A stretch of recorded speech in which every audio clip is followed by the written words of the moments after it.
Alhamdulillahi Rabbil Alameen. Nahmaduhu wa nasta'inuhu wa nu'minu bihi wa natawakkalu alayhi. Wa na'udhu billahi min shururi anfusina wa min sayyiati a'malina. Man yahdihillahu fala mudilla lahu wa man yudlil fala hadiya lahu. Wa ashhadu an la ilaha illallah wahdahu la sharika lahu. Wa ashhadu anna Muhammadan abduhu wa rasuluhu.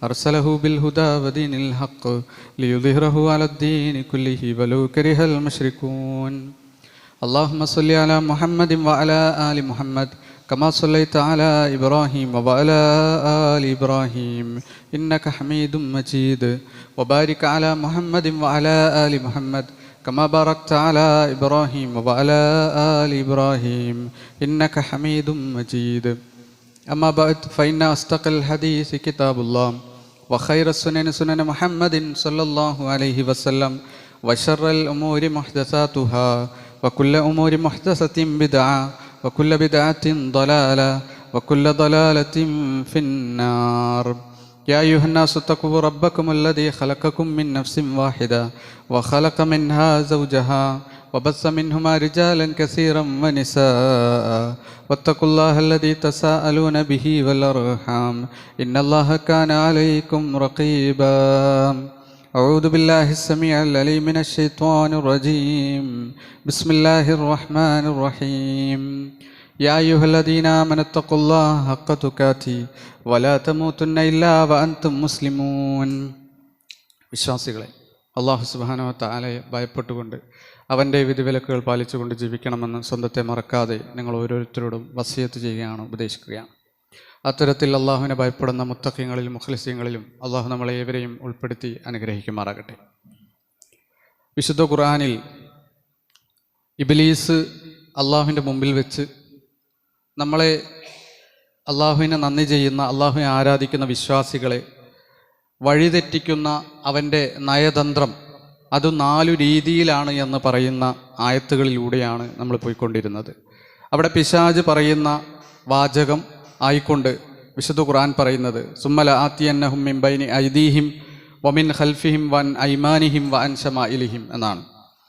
പിശാച് മനുഷ്യന്മാരുടെ ഇടതുവശത്തുകൂടി വരുന്നത് അവരുടെ പാപങ്ങളിലൂടെ, തിന്മകളിലൂടെ ആയിരിക്കും എന്നുള്ളത് നമ്മൾ വിശദീകരിച്ചു. അതോടൊപ്പം തന്നെ ചേർത്തുകൊണ്ട് പറഞ്ഞത് വൻ ഐമാനിഹിം എന്നുള്ളതാണ്. വലതുവശങ്ങളിലൂടെ ഇബ്ലീസ്, പിശാച് നമ്മളുടെ ജീവിതത്തിലേക്ക് വരും. എന്താണ് ഈ വലതുവശങ്ങൾ അല്ലെങ്കിൽ വലതുവശം എന്ന് പറഞ്ഞാൽ എന്താണ്?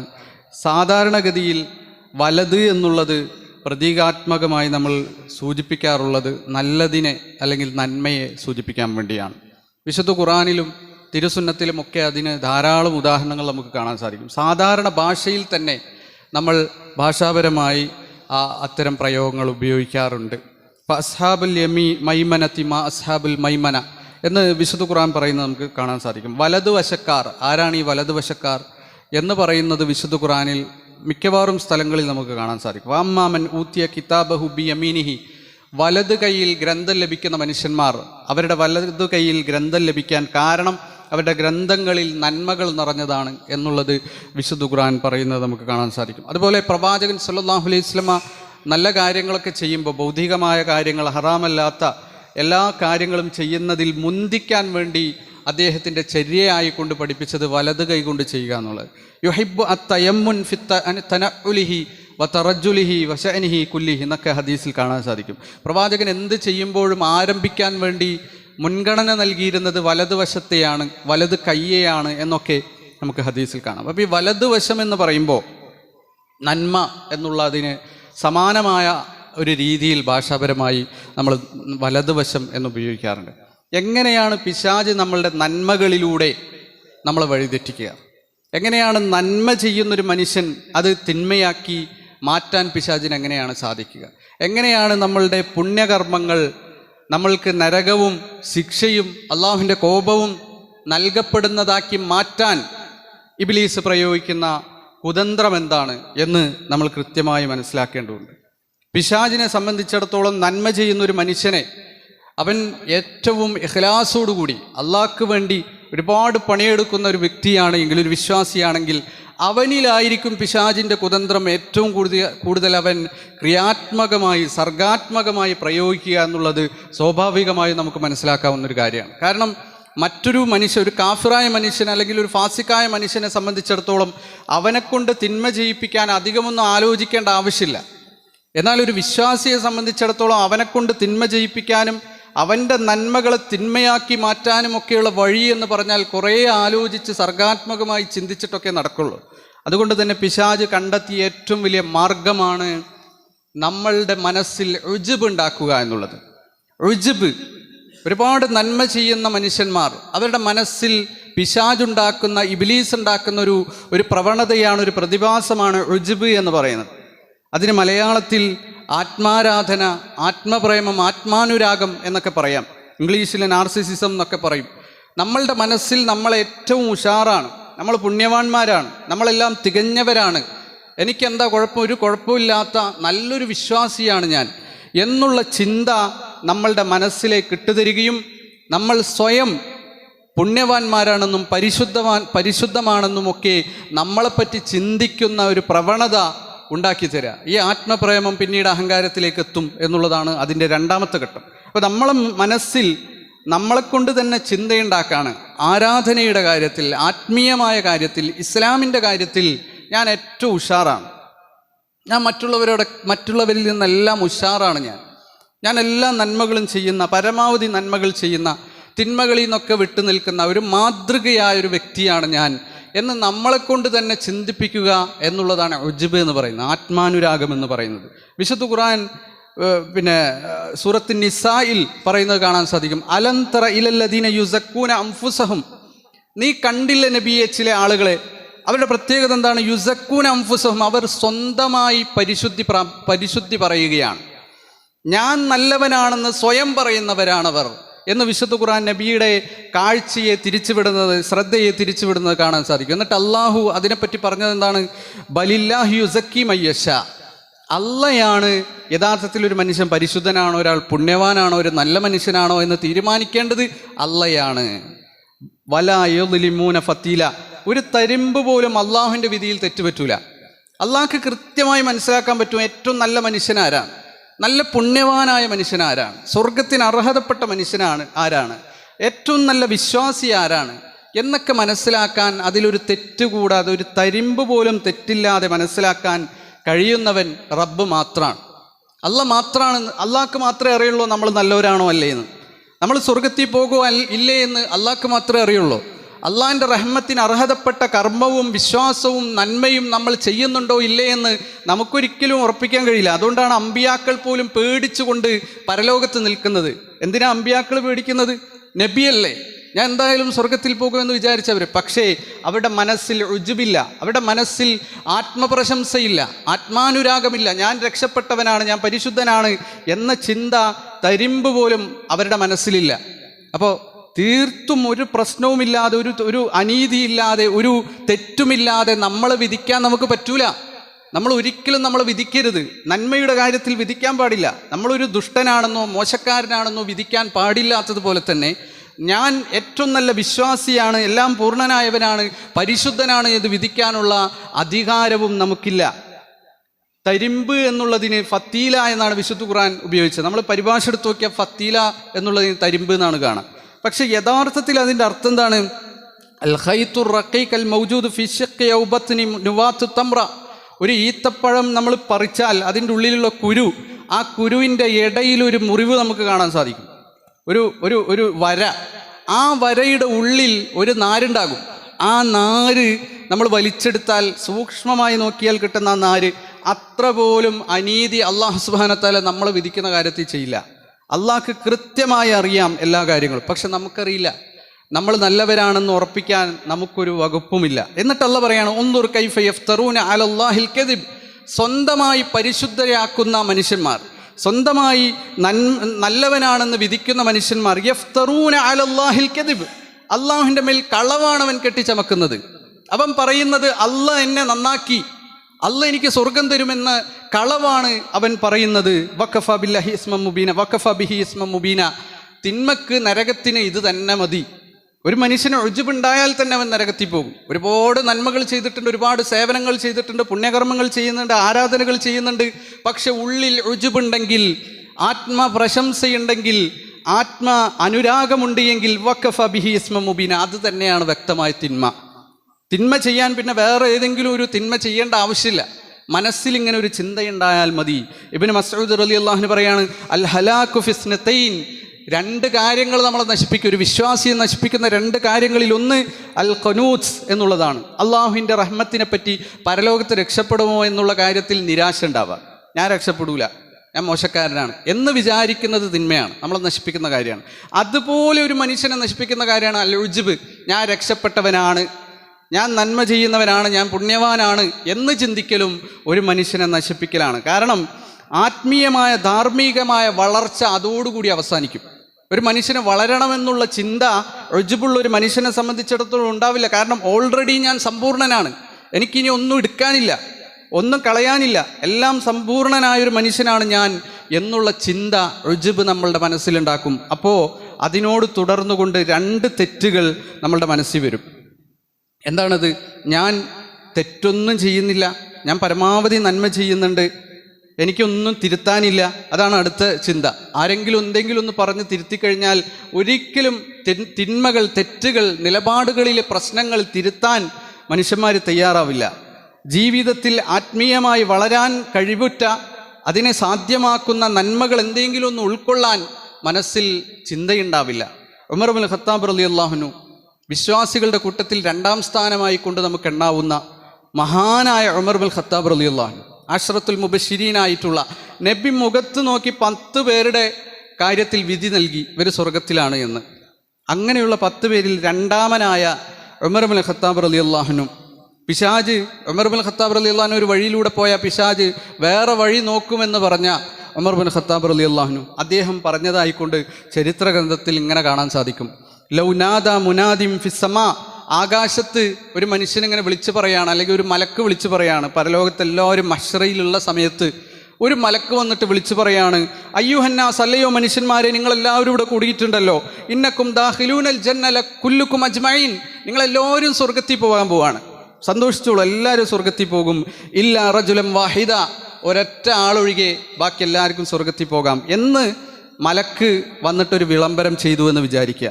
ലഖിഫ്തു അൻ അകൂന ഹുവ, അത് ഞാനായിരിക്കുമോ എന്ന് എനിക്ക് പേടി തോന്നും എന്ന് ഉമർ ഇബ്നുൽ ഖത്താബ് റളിയല്ലാഹു അൻഹു പറയാണ്. ഒന്ന് ആലോചിച്ച് നോക്കൂ, ഉമറിൻ്റെ ആ ഒരു ഉജ്ബില്ലായ്മ, ആത്മാരാധനയില്ലായ്മ, അദ്ദേഹത്തിൻ്റെ മനസ്സിൽ ഇപ്പോഴും അദ്ദേഹം സ്വർഗത്തിൽ പോകാൻ പ്രാപ്തനായിട്ടുണ്ടോ എന്ന ആശങ്കയാണ് മനസ്സിലുള്ളത്. ആ ഒരു ആശങ്ക നമ്മളെ സംബന്ധിച്ചിടത്തോളം ഉണ്ടാവണം. അല്ലെങ്കിൽ രണ്ട് തിന്മകൾ നമ്മളുടെ മനസ്സിൽ വരും, രണ്ട് ചിന്തകൾ, നമ്മളെ നശിപ്പിച്ച് കളയുന്ന രണ്ട് ചിന്തകൾ വരും. അതിലൊന്ന് എൻ്റെ നന്മ, എൻ്റെ ഭക്തി, അത് മറ്റുള്ളവർ കാണണം. അതാണ് ഉജ്ബിൻ്റെ മറ്റൊരു ഫലം. എൻ്റെ നന്മകൾ, ഞാൻ ചെയ്യുന്ന നന്മകളൊക്കെ, പുണ്യങ്ങളൊക്കെ മറ്റുള്ളവരും അറിയണമെന്നുള്ള ചിന്ത, അഥവാ റിയാ, ലോകമാന്യത എന്ന് പറയുന്നത് ഉജ്ബിലൂടെയാണ് വരുന്നത്. രണ്ടാമത്തത്, ഇനി എൻ്റെ കാര്യം മാത്രം, എൻ്റെ കാര്യം ഇനി നോക്കേണ്ട ആവശ്യമില്ല, ഇനി മറ്റുള്ളവരുടെ കാര്യം നോക്കാം, മറ്റുള്ളവരെ നന്നാക്കാം, മറ്റുള്ളവരുടെ ജീവിതത്തിലേക്ക് എൻ്റെ കണ്ണുകളെ പായിക്കാം എന്നുള്ള ചിന്തയും ഈ ഉജ്ബിൽ നിന്ന് വരുന്നതാണ്. അപ്പോൾ ഒന്നാമത്തെ പ്രശ്നം റിയാ ആണ്. നമുക്ക് എല്ലാവർക്കും അറിയാം, റിയാ എന്ന് പറഞ്ഞിട്ടുണ്ടെങ്കിൽ നമ്മളുടെ കർമ്മങ്ങൾ പൊളിച്ചു കളയുന്ന ശിർക്കാണ്. ഷിർക്ക് എന്ന് പറയുമ്പോൾ രണ്ട് രൂപത്തിലുള്ള ഷിർക്കുണ്ട്. വലിയ ഷിർക്ക് എന്ന് പറഞ്ഞാൽ ഒരിക്കലും നരകത്തിൽ നിന്ന് രക്ഷപ്പെടാത്ത, നമ്മളുടെ കർമ്മങ്ങളെല്ലാം പൊളിച്ചു കളയുന്ന, ഇസ്ലാമിൽ നിന്ന് നമ്മളെ പുറത്താക്കുന്ന ഈ 3 കാര്യങ്ങൾ അടങ്ങിയതിനാണ് വലിയ ഷിർക്ക് എന്ന് പറയാം. ചെറിയ ഷിർക്ക് എന്ന് പറഞ്ഞിട്ടുണ്ടെങ്കിൽ നമ്മൾ ചെയ്ത ആ കർമ്മം അള്ളാഹു പൊളിക്കും. എല്ലാ കർമ്മങ്ങളും പൊളിഞ്ഞെന്ന് വരില്ല, നമ്മൾ എല്ലാ കാലത്തും നരകത്തിൽ കിടന്നെന്ന് വരില്ല. ചിലപ്പോൾ നമ്മളുടെ വിശ്വാസത്തിനനുസരിച്ച് നമ്മൾ നരകത്തിൽ നിന്ന് പുറത്തേക്ക് കൊണ്ടുവന്നേക്കാം. ഇങ്ങനെയുള്ളത് ഇസ്ലാമിൽ നിന്ന് നമ്മൾ പുറത്തു പോകില്ല, പക്ഷെ നമ്മൾ ഇസ്ലാമിൻ്റെ ശരീഅത്തിൽ നിന്ന് പുറത്തു പോകും. അതിനാണ് ഫാസിഖ് എന്ന് പറയാം. ഈ 3 കാര്യങ്ങൾ അടങ്ങിയ കാര്യമാണ് ചെറിയ ശിർക്ക് എന്ന് പറയുന്നത്. ഈ ചെറിയ ശിർക്ക് എന്ന് പറയുന്ന, അല്ലെങ്കിൽ ഗോപ്യമായ ശിർക്ക് എന്ന് പറയുന്നത് എന്താണ്? മറ്റുള്ളവരുടെ വാലിഡേഷൻ, മറ്റുള്ളവരുടെ അംഗീകാരം, മറ്റുള്ളവരുടെ മനസ്സിലെ ചിന്ത നമ്മളുടെ ഇബാദത്തിൽ പങ്കു ചേർക്കുക എന്നുള്ളതാണത്. നമ്മൾ നിസ്കരിക്കുകയാണെങ്കിൽ, നോമ്പ് നോൽക്കുകയാണെങ്കിൽ, ഹജ്ജ് ചെയ്യുകയാണെങ്കിൽ, ഇതൊക്കെ മറ്റുള്ളവരറിയണം, ഞാൻ ഇങ്ങനെയൊക്കെ ചെയ്തിട്ടുണ്ട്, ഞാൻ നല്ലൊരു മനുഷ്യനാണ് എന്ന് അറിയലും ആ സ്ഥാനം കിട്ടാനുള്ള മോഹവും നമ്മളെ മനസ്സിൽ ഉണ്ടാവാൻ പാടില്ല. അത് ശിർക്കാണ്, അത് ചെറിയ ശിർക്കാണ്. അത് നമ്മളുടെ കർമ്മങ്ങളെ പൊളിച്ചു കളയുന്ന, നമുക്ക് അള്ളാഹുവിൻ്റെ കോപം അല്ലെങ്കിൽ ശിക്ഷക്ക് കാരണമാകുന്ന ഒരു നന്മ ചെയ്തിട്ട് നമ്മൾ അള്ളാഹിൻ്റെ ശിക്ഷക്ക് പാത്രാവുന്ന ഒരു രീതിയിലേക്ക് ഇബ്ലീസ് നമ്മളുടെ മനസ്സിലേക്ക് കൊണ്ടുപോവുകയാണ്. നമ്മളെ മനസ്സിനെ ആ രൂപത്തിലേക്ക് മാറ്റുകയാണ്. അതുകൊണ്ട് പല മേഖലകളിലും നമ്മൾ നോക്കിക്കഴിഞ്ഞാൽ ഈ റിയാ കടന്നു വരുന്നത് നമുക്ക് കാണാൻ സാധിക്കും. മുഹമ്മദ് അലി സാഹിബ് എന്ന് ഒരു നോട്ടീസിൽ പേരുണ്ടെങ്കിൽ അത് തിരുത്താണ്, മുഹമ്മദ് അലി ഹാജി എന്നാക്കണം. കാരണം ഞാൻ ഹജ്ജ് ചെയ്തിട്ടുണ്ട്, അത് മറ്റുള്ളവരറിയണം. സോഷ്യൽ മീഡിയയിലൊക്കെ ഇങ്ങനെ ഉംറക്കും പിന്നെ ഹജ്ജിനൊക്കെ പോയ ആളുകൾ ഓരോ തൊവാഫും ഇൻസ്റ്റാഗ്രാമിലൂടെ പ്രദർശിപ്പിക്കുകയാണ്. മറ്റുള്ളവർ അറിയട്ടെ, പഠിക്കട്ടെ എന്ന് വിചാരിച്ചിട്ടാണെന്നൊക്കെ പറയും. പക്ഷെ ഉള്ളിലെന്താണ്, ഞാൻ ഉംറ ചെയ്യുന്നുണ്ട്, ഞാൻ ഹജ്ജ് ചെയ്യുന്നുണ്ട്, ഞാൻ ഇവിടെ എത്തിയിട്ടുണ്ട് എന്നൊക്കെ മറ്റുള്ളവരെ അറിയിക്കാനുള്ള ഒരു ചിന്ത. അതേസമയം അതിന് നേരെ വിരുദ്ധമായ മനുഷ്യന്മാരുണ്ട്. ഇപ്പോൾ എനിക്കറിയാവുന്ന ഒരു മനുഷ്യൻ, അയാൾ എപ്പോൾ ഹജ്ജ് ചെയ്യാൻ പോയോ ഉംറ ചെയ്യാൻ പോയോ അപ്പോഴൊക്കെ ഞാൻ ഗൾഫിൽ പോവാണെന്നേ പറയുള്ളൂ. ഹജ്ജ് ചെയ്യാൻ പോവാണ്, ഉംറ ചെയ്യാൻ പോവാണ് എന്ന് വ്യക്തമായി പറയില്ല. സൗദി പോവാണ് എന്നൊക്കെ പറയും. എന്ന് വെച്ചാൽ എൻ്റെ പുണ്യമാരും അറിയണ്ട എന്നുള്ള ചിന്ത നമ്മളുടെ മനസ്സിലുണ്ടാവണം. നമ്മളെ തിന്മ നമ്മൾ മറച്ചു വെക്കുന്നത് പോലെ നന്മയും മറച്ചു വെക്കുക എന്ന് സലഫ് സ്വാലിഹ്യങ്ങളിൽ പലരും പറഞ്ഞത് നമുക്ക് കാണാൻ സാധിക്കും. സുഫിയാൻ സൗരി റഹിമുള്ള പറയാണ്, ഇന്നൽ അബ്ദുല യഅമലുൽ അമല ഫിസ്സിരി, ഒരടിമ രഹസ്യമായിട്ട് അള്ളാഹ്ക്ക് വേണ്ടി മാത്രം ഒരു കർമ്മം ചെയ്യും. വലാ യസാലു ബിഹി ശൈത്വാൻ, അപ്പോൾ പിശാച് അവൻ്റെ കൂടെ കൂടും. എന്നിട്ട് അവൻ്റെ ഉള്ളിൽ വസ്വാസ് ഉണ്ടാക്കിക്കൊണ്ടേയിരിക്കും. ഹത്താ യതഹദ്ദസു ബിഹി, അത് അവൻ സംസാരിക്കുന്നത് വരെ, ആളുകൾക്കിടയിൽ അത് പറയുന്നത് വരെ പിശാചിന് സമാധാനം ഉണ്ടാവില്ല. അതുകൊണ്ട് നമ്മളുടെ മനസ്സിൻ്റെ ഉള്ളിൽ അതുണ്ടാക്കിക്കൊണ്ടേയിരിക്കും. അപ്പോൾ ഫയൻഖുലു മിൻ ദീവാനി സിരി ഇലാ ദീവാനിൽ ആലാനിയ, രഹസ്യമായി അള്ളാഹിൻ്റെ അടുക്കൽ ഏറ്റവും പ്രീതി കിട്ടുന്ന കർമ്മമായിരുന്നത് പിന്നീട് പരസ്യമായി നമ്മളുടെ ഉദ്ദേശത്തിനനുസരിച്ച് തിന്മയായി മാറുന്നതാണ്. അപ്പോൾ ഇതിന് പിശാച് ശ്രമിച്ചുകൊണ്ടിരിക്കും. ഇബ്നുൽ ജൗസി റഹിമുള്ള ഈ വാചകത്തെ വിശദീകരിച്ചുകൊണ്ട് അദ്ദേഹത്തിൻ്റെ തൽബീസു ഇബ്ലീസ്, ഇബ്ലീസിൻ്റെ കുതന്ത്രങ്ങൾ എന്ന് പറയുന്ന പുസ്തകമുണ്ട്.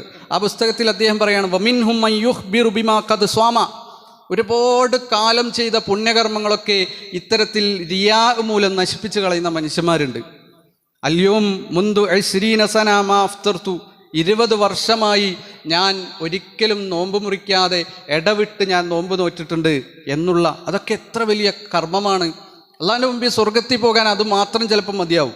അത്രയും വലിയ കർമ്മങ്ങളൊക്കെ ചില സന്ദർഭങ്ങളിൽ നമുക്ക് ലോകമാന്യത കാരണം നമ്മൾ പങ്കുവെച്ച് പോകും. നമുക്ക് മറ്റുള്ളവരുടെ വാലിഡേഷൻ, മറ്റുള്ളവരുടെ അംഗീകാരം കിട്ടണമെന്ന മോഹം പിശാച് നമ്മളുടെ മനസ്സിൽ ഉണ്ടാക്കി തരുമെന്ന് അദ്ദേഹം പറയുന്നത് കാണാൻ സാധിക്കും. അതുപോലെ തന്നെ മിൻഹും, ചില ആളുകളുണ്ട്, മൻ ആദത്ത് സൗമുൽ ഇസ്നൈൻ വൽ ഖമീസ്, തിങ്കളാഴ്ചയും വ്യാഴാഴ്ചയും നിരന്തരമായി നോമ്പ് നോൽക്കുന്ന ആളുകളായിരിക്കും. അപ്പോൾ ആരെങ്കിലും വന്നിട്ട് അവരോട് ചോദിക്കുകയാണ് ഭക്ഷണം കഴിക്കല്ലേ എന്ന് ചോദിച്ചാൽ അവർ പറയും അല്യോം അൽ ഖമീസ്, ഇന്ന് വ്യാഴാഴ്ച ദിവസമല്ലേ എന്ന് പറയും. അവർ അന സ്വാഇം എന്ന് പറയില്ല. നബി പറഞ്ഞത് അന സ്വാഇം എന്ന് പറയാനാണ്. എന്തെങ്കിലും പ്രശ്നം ഉണ്ടായാൽ ആരെങ്കിലും വിളിച്ചാലൊക്കെ പറയേണ്ട വാചകം ഞാൻ നോമ്പുകാരനാണെന്നാണ്. പക്ഷെ അവർ പറയാ ഇന്ന് വ്യാഴാഴ്ച ദിവസം എന്നാണ്. എന്തേ കാരണം? എല്ലാ വ്യാഴാഴ്ച ദിവസവും ഞാൻ നോമ്പ് നോൽക്കുന്നുണ്ട് എന്ന ഒരു സൂചന അതിലുണ്ട്. ആ സൂചന മറ്റുള്ളവരറിയാൻ വേണ്ടി അങ്ങനെയൊരു നമ്മളുടെ മനസ്സിൽ ചിന്തട്ടായിരുന്ന ആരാണ്? അത് ഇബ്ലീസാണ്. നമ്മളുടെ നന്മയെ നശിപ്പിക്കാൻ വേണ്ടി അങ്ങനെ പിശാചിട്ട് തരുന്ന മറ്റൊരു കാര്യമാണ്. അപ്പോൾ ഒരു വിശ്വാസിയെ സംബന്ധിച്ചിടത്തോളം ഇത്തരം കാര്യങ്ങളൊക്കെ മറച്ചു വെക്കാനുള്ള ഒരു ചിന്ത നമ്മളുടെ ജീവിതത്തിൽ ഉണ്ടാകണം. തഹജ്ജുദ് ഇഷ്ടം പോലെ നിസ്കരിക്കുന്ന മനുഷ്യന്മാരുണ്ടാവും. അതൊന്നും ആരും അറിയേണ്ടതില്ല. അള്ളാഹ്ക്ക് വേണ്ടി നമ്മൾ ഉറങ്ങി എണീക്കുമ്പോൾ അതൊക്കെ റബ്ബിന് വേണ്ടിയാണെന്ന ചിന്തയിൽ മാത്രം അധിഷ്ഠിതമായി ചെയ്യേണ്ട കാര്യമാണ്. ചിലതൊക്കെ പരസ്യമാക്കേണ്ടി വരും. നമുക്ക് സക്കാത്ത് കൊടുക്കുന്ന പരസ്യമാക്കേണ്ടി വരും, അല്ലെങ്കിൽ ജമാഅത്ത് നിസ്കരിക്കുന്ന പരസ്യമാക്കേണ്ടി വരും. റബ്ബിൻ്റെ മുമ്പിൽ നിനക്ക് വേണ്ടി മാത്രം ഞാൻ ചെയ്തത് എന്ന് പറയാൻ കഴിയുന്ന തഹജ്ജുദൊക്കെ നമ്മൾ എന്തിന് ആരോടെങ്കിലും പറയണം? അതൊക്കെ മരണം വരെ ആരും അറിയേണ്ടതില്ല എന്നുള്ളതായിരുന്നു സലഫുകളുടെ ജീവിതം. നിങ്ങൾ നോക്ക്, ഒരു കുഞ്ഞു കാര്യം പോലും നമ്മൾ പങ്കുവെക്കുമെങ്കിൽ സലഫുകൾ വലിയ വലിയ കാര്യങ്ങൾ അവർ രഹസ്യാക്കി വെച്ചിരുന്നു. സ്വഹാബികളുടെ ജീവിതത്തിൽ അബു മുസൽ അശ്ശരി റളിയല്ലാഹു അൻഹു പറയുന്ന ഒരു വാചകം, ഒരു ഹദീസ് നമുക്ക് കാണാൻ സാധിക്കും. ബുഖാരി മുസ്ലിം ഒക്കെ റിപ്പോർട്ട് ചെയ്ത ഹദീസ്. ദാത്തുരിക്കാ എന്ന് പറഞ്ഞിട്ടൊരു യുദ്ധം ഉണ്ടായിരുന്നു. നമ്മളാരും ദാത്തുരിക്കാ എന്ന് പറഞ്ഞ യുദ്ധത്തെ പറ്റി മിക്കവാറും ആളുകൾ കേട്ടിട്ടുണ്ടാവില്ല. ബദർ കേട്ടിട്ടുണ്ട്, ഉഹുദ് കേട്ടിട്ടുണ്ട്, ഖന്തക്ക് കേട്ടിട്ടുണ്ട്. പക്ഷെ എന്താണ് ഈ ദാത്തുരിക്കാ എന്ന് പറയുന്ന യുദ്ധത്തെ പറ്റി അധികമൊന്നും ആരും കേൾക്കാതിരുന്നത് എന്തുകൊണ്ടാണ്? ചരിത്രത്തിലുണ്ട്, ഹദീസുകളിലുണ്ട്, പക്ഷേ അധികം സ്വഹാബികളും അതിനെപ്പറ്റി സംസാരിച്ചിട്ടില്ല. അതിന് കാരണം അബൂ മുസൽ അശ്ശരി റളിയല്ലാഹു അൻഹു പറയുന്നുണ്ട്, ഞങ്ങൾ നബിയോടൊപ്പം പുറപ്പെട്ടു. ഞങ്ങൾ കുറച്ച് ആളുകളെ ഉണ്ടായിരുന്നുള്ളൂ, വലിയ മുതിർന്ന സ്വഹാബികൾ മാത്രമേ ഉണ്ടായിരുന്നുള്ളൂ. എന്നിട്ട് ബൈനന ബഈറുൻ നഅ്തഖിബഹു, ഞങ്ങൾ അധികമൊന്നും ഒട്ടകങ്ങളില്ലാത്തതുകൊണ്ട്, വാഹനങ്ങളില്ലാത്തതുകൊണ്ട് ഊഴം വെച്ചാണ് നടന്നിരുന്നത്. ഇടയ്ക്കൊരാൾ കയറും, മറ്റൊരാൾ നടക്കും. എന്നിട്ട് അയാൾ ക്ഷീണിച്ചു കഴിഞ്ഞാൽ അയാൾ കയറും, ഒട്ടകപ്പുറത്തിരുന്നിരുന്നവർ ഇറങ്ങും. ഇങ്ങനെ ഊഴം വെച്ച് ഞങ്ങൾ പോയിരുന്ന ഒരു യുദ്ധം. ഫ നഖിബത്ത് അഖദാമുന വ നഖിബത്ത് ഖദമായ, ഞങ്ങളുടെ കാലുകളൊക്കെ പൊട്ടി പിളർന്നു. എൻ്റെ കാല് ഒരുപാട് മുറിവ് വന്നു. ഫസഖത്തത്ത് അൽഫാരി, എൻ്റെ നഖങ്ങൾ ഓരോന്നോരോന്നായി വീഴാൻ തുടങ്ങി. നഖം പറിച്ചെറിയേണ്ടി വന്നു. അങ്ങനെ നഖമൊക്കെ പോയി നടന്നിട്ട് അത്രയും പ്രയാസപ്പെട്ടിട്ട് അവരുടെ ഹിറക്ക് വെച്ചുകൊണ്ട് തുണി കീറിയിട്ട്, കയ്യിലുള്ള തുണി കീറിയിട്ട് അത് കാലിന്മേൽ കെട്ടിയിട്ടാണ് അവർ പോയത്. അതുകൊണ്ടാണ് അതിന് ആ യുദ്ധത്തിന് ദാത്തുരിക്ക എന്ന പേര് തന്നെ വന്നത്. കെട്ടുകളുടെ യുദ്ധം എന്നാണ്. തുണി വെച്ച് കെട്ടിയിട്ട് അള്ളാൻ്റെ മാർഗത്തിൽ യുദ്ധം ചെയ്യാൻ പോയ മഹായുദ്ധമാണത്. അള്ളാൻ്റെ മാർഗത്തിൽ ചെയ്യാവുന്നതിൽ വെച്ച് ഏറ്റവും വലിയ ഒരു സേവനം. എന്നിട്ട് ആ ഹദീസ് റിപ്പോർട്ട് ചെയ്യുന്നവർ പറയാണ്, വഹദ്ദസ അബൂ മൂസ ബിഹാദ സുമ്മ കരിഹ ദാലിക്. അബൂ മൂസ അശ്ശരി റളിയല്ലാഹു അൻഹു സംസാരിച്ചുകൊണ്ടിരിക്കുമ്പോൾ ഈ ഹദീസ് അങ്ങോട്ട് പറഞ്ഞുപോയി. പിന്നീട് അദ്ദേഹത്തിന് വളരെ വിഷമം അതിലുണ്ടായി. അദ്ദേഹം പറഞ്ഞു, മാ കുന്തു അസ്നഉ ബി അൻ അദ്കുറ, ഞാൻ ഒരിക്കലും ഇത് ആരോടും പറഞ്ഞിട്ടില്ല, പറഞ്ഞു പോയതാണ് ഞാൻ എന്ന് അബൂ മൂസ അശ്ശരി റളിയല്ലാഹു അൻഹു പറഞ്ഞു. അദ്ദേഹത്തിൽ നിന്ന് ഹദീസ് കേട്ട വ്യക്തി പറയുന്നു, കഅന്നഹു കരിഹ യകൂന ശൈഉൻ മിൻ അമലിഹി അഫ്ശ, അദ്ദേഹത്തിൻ്റെ ഈ വലിയ പുണ്യകർമ്മം ആരും കേൾക്കേണ്ടതില്ലായിരുന്നു എന്ന് അദ്ദേഹത്തിൻ്റെ മനസ്സിൽ ചിന്ത ഉണ്ടായിരുന്നു. അപ്പോൾ നമ്മളൊക്കെ ആ ഒരു നിലപാടിലേക്ക് വരാൻ നമുക്ക് സാധിക്കണം.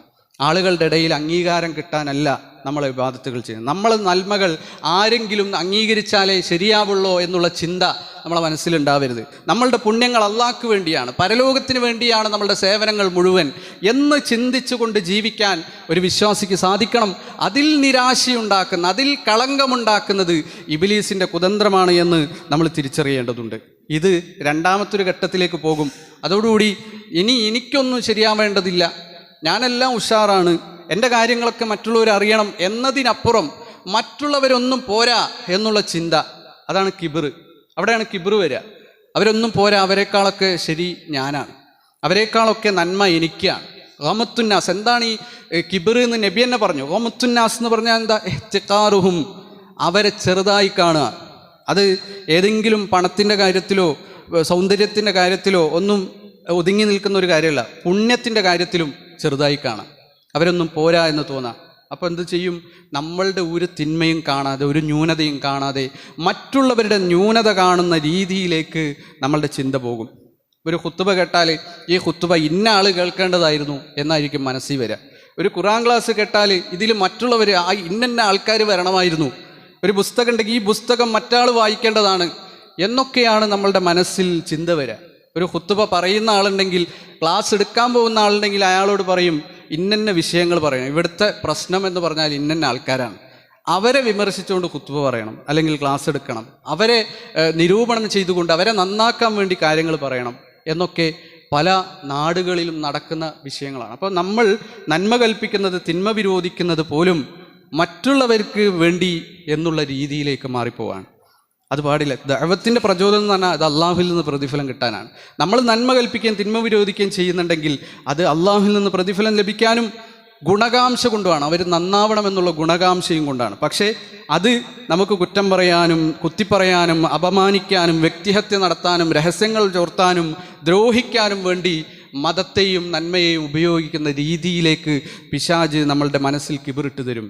അങ്ങനെയുള്ള ആളുകളെ പറ്റിയാണ് വിശുദ്ധ ഖുർആൻ പറഞ്ഞത്, അല്ലദീന ളല്ല സഅയ്യുഹും ഫിൽ ഹയാത്തി ദുനിയ വഹും യഹ്സബൂന അന്നഹും യുഹ്സിനൂന സുനാ. വഴികേടുകളാണ് അവരുടെ ഉള്ളിൽ നിന്ന് വരുന്നത്, പക്ഷെ അവർ വിചാരിക്കുകയാണ് ഞാൻ ചെയ്യുന്നതൊക്കെ നല്ലതാണ് എന്ന്.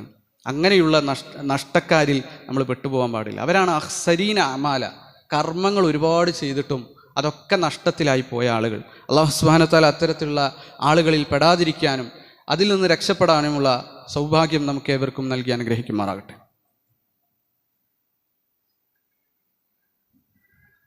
അൽഹംദുലില്ലാഹ് വസ്സലാത്തു വസ്സലാമു അലാ റസൂലില്ലാഹ് വഅലാ ആലിഹി വസഹബി അജ്മഈൻ, അമ്മാ ബഅദ്. ഒരിക്കൽ കൂടി അള്ളാഹുവിനെ ഭയപ്പെട്ടുകൊണ്ട് ജീവിക്കണമെന്ന് വസിയത്ത് ചെയ്യുകയാണ്, ഉപദേശിക്കുകയാണ്. പിശാച് നമ്മൾ ചെയ്യുന്ന നന്മകൾ അത് തിന്മകളാക്കി മാറ്റാൻ വേണ്ടി പ്രവർത്തിക്കുന്ന മറ്റൊരു രൂപമാണ് നമ്മൾ ചെയ്യുന്ന നന്മകൾ പോരാ, അത് ഈ രൂപത്തിലായാൽ പോരാ, അല്ലെങ്കിൽ ഇത്ര ചെയ്താൽ പോരാ എന്നൊക്കെയുള്ള ചിന്ത വിട്ടുതരുമെന്നുള്ളത്. അതിനെ പ്രത്യക്ഷമായി ഇസ്ലാം പറഞ്ഞ അതിനുള്ള വാചകം ബിദ്അത്ത് എന്നുള്ളതാണ്. അനാചാരങ്ങൾ നമ്മളുടെ മനസ്സിലിട്ട് തരാം, ഇങ്ങനെ ചെയ്യാം അങ്ങനെ ചെയ്യാം, ഇത് കുറച്ചും കൂടി നല്ലതല്ലേ എന്നുള്ള ചിന്ത വെച്ചുകൊണ്ട് നമ്മൾ ചെയ്യുന്നതൊക്കെയും നന്മയായിരിക്കും, പക്ഷെ അതൊന്നും നബി പഠിപ്പിച്ചു തന്നതോ ഖുർആൻ പഠിപ്പിച്ചു തന്നതോ ആയിരിക്കില്ല. അപ്പോൾ ആ ബിദ്അത്തിലൂടെ എന്താ ചെയ്യുക? ഓരോ ജുമാക്കും ഖത്തീബ് അത് പറഞ്ഞുകൊണ്ടിരിക്കുന്നുണ്ട്, കുല്ലു മുഹ്ദസത്തിൻ ബിദ്അ വകുല്ല ബിദ്അത്തിൻ ളലാല വകുല്ല ളലാലത്തിൻ ഫിന്നാർ. എല്ലാ പുത്തനാചാരങ്ങളും വഴികേടാണ്, വഴികേടുകളൊക്കെ നരകത്തിലേക്കാണ്. അപ്പം നന്മ ചെയ്ത് നരകത്തിലേക്ക് പോകുന്ന ഹതഭാഗ്യവാന്മാരായിക്കൊണ്ട് നമ്മൾ മാറുകയാണ് ബിദ്അത്തിലൂടെ. നബി സല്ലല്ലാഹു അലൈഹി വസല്ലമയുടെ അടുത്തേക്ക് 3 യുവാക്കൾ വന്ന് നല്ല ഡോപ്പമിനർജിക്കായിട്ടുള്ള എല്ലാം ചെയ്യണമെന്ന് ചിന്തിക്കുന്ന 3 യുവാക്കൾ. അവർ വന്നിട്ട് നബിയുടെ പത്നിമാരോട് ചോദിക്കുകയാണ്, നബിയുടെ കർമ്മങ്ങൾ എങ്ങനെയാണ് എന്ന് ചോദിച്ചപ്പോൾ നബി ഒരു ദിവസം ഉറങ്ങും, ഒരു ദിവസം രാത്രി ദീർഘമായി നിസ്കരിക്കും, ഒരു ദിവസം നോമ്പ് നോൽക്കും, പിറ്റേ ദിവസം നോമ്പ് മുറിക്കും, ഒരു ദിവസം ഭാര്യമാരോടൊപ്പം സംസർഗത്തിലേർപ്പെടും. ഇങ്ങനെയൊക്കെ ഇടകലർന്ന രൂപത്തിലാണ് പ്രവാചകൻ സല്ലല്ലാഹു അലൈഹി വസല്ലമ കർമ്മങ്ങൾ ചെയ്യുന്നത് എന്ന് പറഞ്ഞപ്പോൾ അവർക്ക് നിരാശ.